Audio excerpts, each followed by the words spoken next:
Jihad is mentioned in the Quran about 41 times. The words mercy, peace, and compassion are mentioned about 355 times. Okay, wait. Jihad's one word. Mercy, peace, and compassion, there are 3 words. Are they each listed 355 times or altogether 355 times? In the description, I've included all 164 verses where jihad is mentioned. Yes, come in. Come on in, Riaz. Sit down, please. Okay, so we're in a classroom, right? Because Islamists have always been open to honest discussions about the religion now. And because modern universities are known to be places where you can openly criticize progressive beliefs. See the Pat Condell video I've linked in the description. Contrary to popular belief in most Western cultures, Islam is a religion that preaches peace and tolerance. Yes, Patricia. If Islam truly is a religion that preaches peace, then how come the world's most troubled spots, the West Bank, Afghanistan, Pakistan, Iraq, they're all plagued with Islamic terrorism? Wow, it almost sounds like this video is presenting some objective reasoning.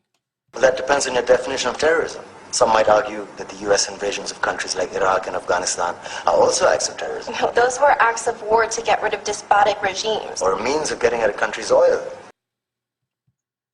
Okay, wait, so if you're going to invade a country in an attempt to deceptively steal oil, wouldn't terrorizing the population be the last thing you'd want to do?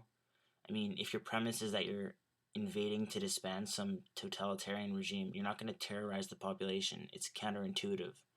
Also, stealing oil isn't terrorism, it's theft. Conspiracy theories. Well, may I? Yes, please. Go ahead, Riaz. Mr. Khan is right. I mean, if we're talking about terrorists, the world's biggest terrorists are the white superpowers. Come on now. No, really, stop and think about it. Okay, so you've made a statement without supporting it in any way. Alright, moving on. Explain 9/11. Okay.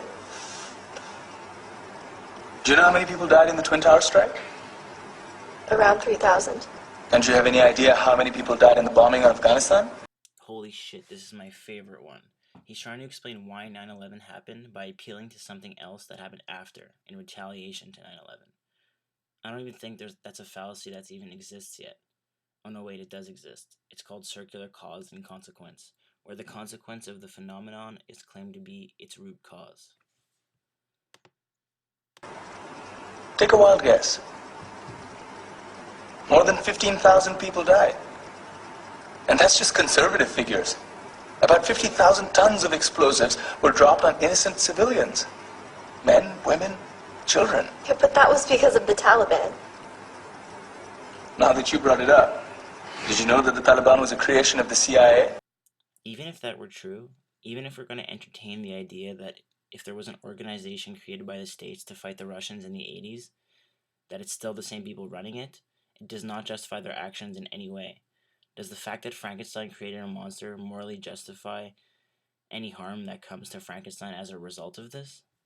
No, absolutely not. To fight the Russians. Whatever. They were still harboring terrorists. Yeah, right. Terrorists that were never found. Just like the weapons of mass destruction that were never found in Iraq.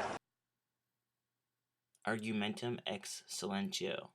A conclusion based on silence or lack of contrary evidence. Yet another fallacy. Do you want to get into the death toll in Iraq?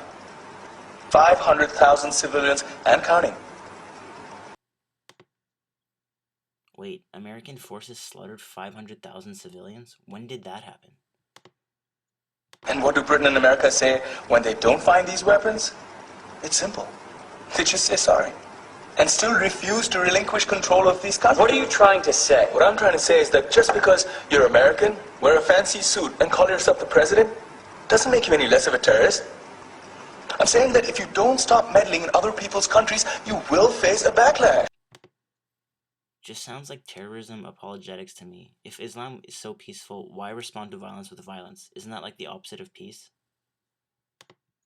If Muslims like you feel that way, then why don't you get out of our country? We will. As soon as you promise to leave ours.